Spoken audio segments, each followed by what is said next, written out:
हजारीबाग के इचाक में हुए हिंसक झड़प का मामला विधानसभा के बजट सत्र में गूंज रहा है और तमाम विपक्ष के विधायक सरकार से सवाल पूछ रहे हैं कि आखिर हिंदुओं के त्योहार में कब तक झारखंड में ऐसे ही हिंसा होती रहेगी, कब तक हिंसा की आग में आम लोगों की जिंदगी झुलसती रहेगी।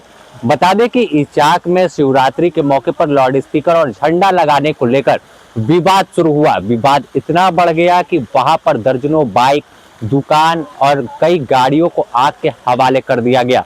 इस मामले में अब झारखंड विधानसभा का बजट सत्र है, तो तमाम जब विपक्ष के विधायक पहुंचे सदन में तो सरकार पर सवाल उठा रहे हैं और कह रहे हैं कि एक सुनियोजित तरीके से इस पूरे हिंसा की वारदात को अंजाम दिया गया है।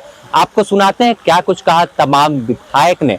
हिंदू पर्व त्योहार हो, जब तक उस पर पत्थरबाजी नहीं करेंगे, जब तक हिंसा नहीं करेंगे, पता नहीं उनको यही पढ़ाया जाता है, यही सब उनको संस्कार दिया जाता है कि हिंदू का पर्व त्योहार में तुम ढेला फेंको, तुम उस पर मारकाट करो, क्या किया जाएगा। अभी सरकार उन्हीं की है ना, तो सरकार भी तो मलेच्छों की है, मलेच्छों में हिम्मत है, हिम्मत है तो हिम्मत है। तो मैं यही कहूँगा कि हिंदुओं को एकजुट होने की ज़रूरत है और ऐसे मलेच्छों से लोहा लेने की ज़रूरत है, क्योंकि ये मलेच्छ मानेंगे नहीं। यही नहीं, देश के किसी भी कोने में देखे, और देश का विश्व के किसी कोने में भी जो भी आतंकी घटनाएं होती है कौन करते हैं, मलेच्छ लोग ही करते हैं। सर, मंत्री इरफान अंसारी कह रहे कोई भी अगर पत्थर उठाएगा तो छोड़ेंगे नहीं। असल में अब फिर वही इरफान, आप लोग के जवान पर इरफान ही बसा हुआ है। सुबह सवेरे सपना में भी इरफान ही नज़र आता है, तो मैं क्या कहूँ। इरफान की औकात है क्या? मंत्री हो जाने से क्या होता है? मंत्री हो गया तो क्या हो गया? इरफान की औकात है। एक भी हिंदू पर पत्थर चलेगा तो उसको मुंह तोड़ जवाब। अरे भैया, अल्पसंख्यक और बहुसंख्यक का प्रश्न नहीं है, हिंदुओं पर पत्थर चलाइएगा, बोल रहे हैं यही संस्कार है। ये कह रहे कि पूरी घटना में आरएसएस के लोग आरएसएस संघ के लोग जुड़े हैं इसके पीछे। आरएसएस बाप लगता है। की जो बातें रहती है ना, उनका कोई जवाब देने का कोई मतलब नहीं बनता। वो जिस पद पे बैठे हैं उस पद का गरिमा होता है। इरफान भाई को चाहिए जो जिस पद पे बैठे हैं उस पहले उसका गरिमा को समझे या ट्रेनिंग लेके आए, क्या बोलना है नहीं बोलना है। बेमतलब का जहाँ कुछ न कुछ बोले जाते हैं, ये शोभा नहीं देता, सदन की गरिमा को भी समाप्त कर रहे हो। अगर कोई घटना घटी है हजारीबाग में तो उनको ये बोलना चाहिए था, पद में है, कि इसका निष्पक्ष जांच हो, जो इसमें संलिप्त है उसको कड़ी से कड़ी कार्रवाई की जाए, चाहे कोई समुदाय का हो, या हिंदू समुदाय का या मुस्लिम समुदाय का, जो भी हो, इसमें उसे कड़ी से कड़ी सजा देनी चाहिए कि इस तरह की घटना का पुनरावृत्ति ना हो। बयान ये आना चाहिए। दूसरी बात, जब जब भाजपा की सरकार रहती कहीं दंगा नहीं उठती, कोई तरह का बात नहीं होता। जब जब इस तरह इन लोग के इंडिया गठबंधन की सरकार रहती है, कैसे मनोबल बढ़ जाता उपद्रवियों का, कैसे बढ़ता। प्रश्न तो यहाँ है, भारतीय जनता की पार्टी की जहाँ भी सरकार रही कहीं किसी प्रकार का हिंदू मुस्लिम का दंगा नहीं होता, लेकिन जैसे ही भारतीय जनता पार्टी की सरकार नहीं होती है, उपद्रवियों का मामला कैसे बढ़ जाता है। इतना जांच होनी चाहिए। ये सोशल फैब्रिक बार बार क्यों बिगड़ता है, ये भी एक सवाल उठ रहा है बार बार। देखिए, जब तक भारतीय जनता पार्टी की सरकार रही नहीं होता है, और नहीं होने के बावजूद होता है। कुछ थोड़े बाहर से घुसपैठिए भी हजारीबाग में बहुत भारी मात्रा में बस गए, उसके कारण भी कहीं न कहीं हजारीबाग को शांत करने का प्रयास किया जा रहा है। आज मैं क्वेश्चन भी इसी बात पे लेकर डाला हूं कि बोलने का अगर मौका मिलेगा तो इसकी निष्पक्ष जांच की मांग करेंगे। और अभी रामनवमी आने वाला है, हजारीबाग का रामनवमी इंटरनेशनल रामनवमी है, उसका सौहार्द न बिगड़े, ध्यान वहाँ भी होना चाहिए और रामनवमी भी धूमधाम से मने। प्लानिंग करके एक विशेष समुदाय के द्वारा वहाँ पे हिंदुओं पे पथराव किया गया, उनके गाड़ियों को तोड़फोड़ किया गया। मैं पूरी जानकारी आपको दे देना चाहता हूँ घटना की। कल लाउड स्पीकर लगाया जा रहा था, सभी बिजली के पोल जो रहते हैं, बिजली के पोल के खंभों में लाउड स्पीकर लगाया जा रहा था महाशिवरात्रि को लेकर के। जब लाउड स्पीकर लगाया जा रहा था तो उसी बीच कुछ अल्पसंख्यक समुदाय के लोग आए और मना करने लगे।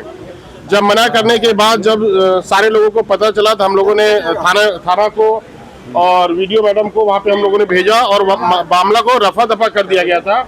और ये समझा दिया गया था कि 2 दिनों तक लाउड स्पीकर यहाँ पे बजेगा, 2 दिन के बाद ये लोग स्वतः शिवरात्रि के बाद खोल लेंगे। लेकिन जब प्रशासन वहाँ से चली गई और लाउड स्पीकर ये लोग लगा रहे थे, झंडा पटाखा लगा रहे थे, उसी बीच कुछ असामाजिक तत्व आकर के उन लोगों पे हमला कर दिया और हमला करने के बाद पहले से प्लानिंग करके सभी अपने अपने घरों में पत्थर रखे हुए थे और ताबड़तोड़ पत्थर बरसाने लगे। जब काफी लोगों को लगा, चोटिल हुए, फिर प्रशासन वहां पे गई।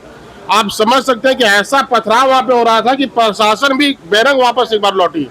फिर विशेष दल हजारीबाग से गया, इसके बाद नियंत्रित किया गया और अभी जो प्रशासन का रवैया है वहां पे हिंदुओं पे ही मुकदमा किया गया। 24 हिंदुओं पे मुकदमा किया गया। उनके घरों में जाकर के रात भर प्रशासन खोजबीन कर रही है। बल्कि हमारा कहना स्पष्ट है कि आप सीसीटीवी का फुटेज देखें और जो भी दोषी आप उन पे कार्रवाई करें। और मैं आप लोगों के माध्यम से एक बात और बता देना चाहता हूँ, सरकार में बैठे वैसे माननीय जो एक पद को सुशोभित करते हैं और एक जाति विशेष को यहाँ से गाली देने का काम करते हैं, वो अपने मुंह में लगाम रखें। ऐसा ना हो कि दूसरे का घटना दूसरे जगह पे फैलाने का काम कर रहे हैं। आप घटना के बारे में जानकारी नहीं रख पाते हैं, मंत्री हैं राज्य के और घटना की पूरी जानकारी नहीं रखते हैं। वो आरएसएस और बीजेपी की आप बात करते हैं, हिंदुओं को गाली देने का काम करते हैं। एक मंत्री के लिए शोभा का विषय नहीं है। दूसरा विषय ये है कि बार बार कहीं भी आप जाके देखें, बार बार हिंदुओं के ही त्योहार में पत्थर क्यों चलते हैं, बार बार हिंदुओं को ही टारगेट क्यों किया जाता है, जबकि जब मुसलमानों का त्योहार रहता है वहाँ सभी हिंदू भाईचारगी के साथ जाकर के हम लोग उनके साथ कदम से कदम मिलाकर चलने का काम करते हैं और ये अमन और चैन को बिगाड़ने का काम करते हैं। शिवरात्रि एक ऐसा त्योहार है जहाँ प्रशासन स्वयं मनाता है।